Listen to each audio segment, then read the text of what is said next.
Bonjour chers internautes, aujourd'hui on se retrouve encore une nouvelle fois à la ferme du Grand Maupas. On vous en a parlé la semaine dernière, un dimanche à la campagne fête ses 20 ans. Quoi de mieux que de passer un petit moment avec le tracteur? Bon, il ne manque plus qu'à trouver les clés.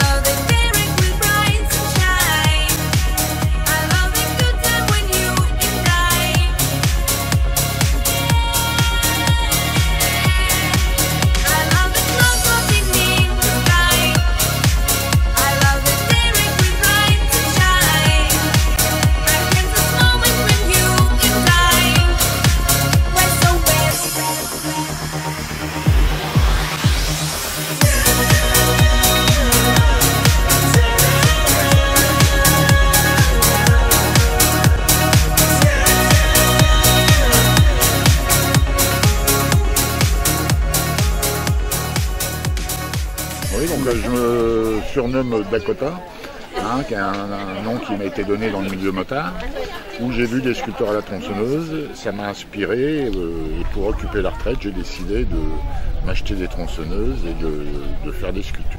Donc j'y arrive d'après mes clients, mais j'accouche tout au forceps, c'est très difficile à mon âge de jongler avec les tronçonneuses, mais bon, j'y arrive et j'attache beaucoup d'importance aux détails, aux finitions des sculptures, avec un petit guide spécial pour la sculpture à la tronçonneuse, un guide effilé, un guide carving comme ils appellent, puisque maintenant on a des noms américains, et j'arrive à me débrouiller comme ça. Ça fait 2 ans et demi que je fais ça et je arrive pas trop mal, donc voilà.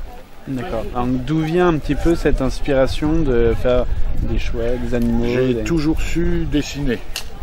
Malheureusement, quand on est marié, qu'on a des enfants, on dessine une fois tous les 10 ans, pas tous les jours. Donc je me suis remis à la retraite suite à une dépression. J'ai commencé à redessiner, je me suis mis et j'y arrive. J'ai commencé par la peinture à l'eau, je faisais des portraits. J'ai arrêté parce qu'on me demandait que des têtes d'enfants. Donc c'est bien, mais bon, là, ça devient rébarbatif quand c'est toujours la même chose.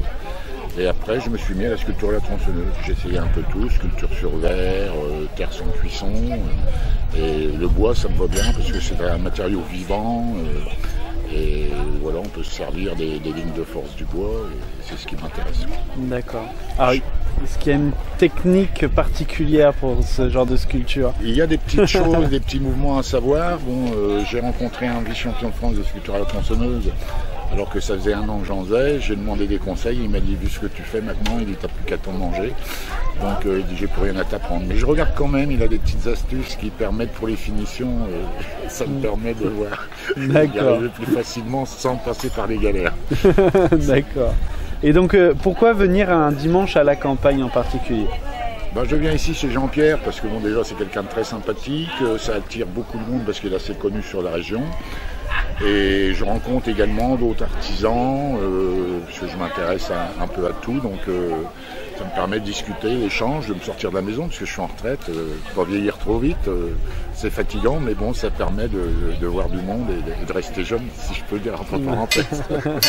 D'accord. Merci beaucoup. Merci. Après, est-ce qu'on a un moyen de pouvoir voir votre travail, que ce soit sur Internet ou... Oui, j'ai un site sur Internet. Bon, l'adresse est assez longue. C'est Trike Dakota l'Indien, tout attaché. Donc Trike T-R-I-K-E, l'Indien attaché, et centerblog.net.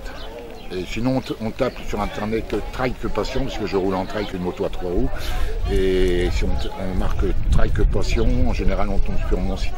D'accord, bon. Et là, j'ai mis toutes mes sculptures sur une page spéciale pour les gens qui veulent. Et merci beaucoup. Je vous en prie.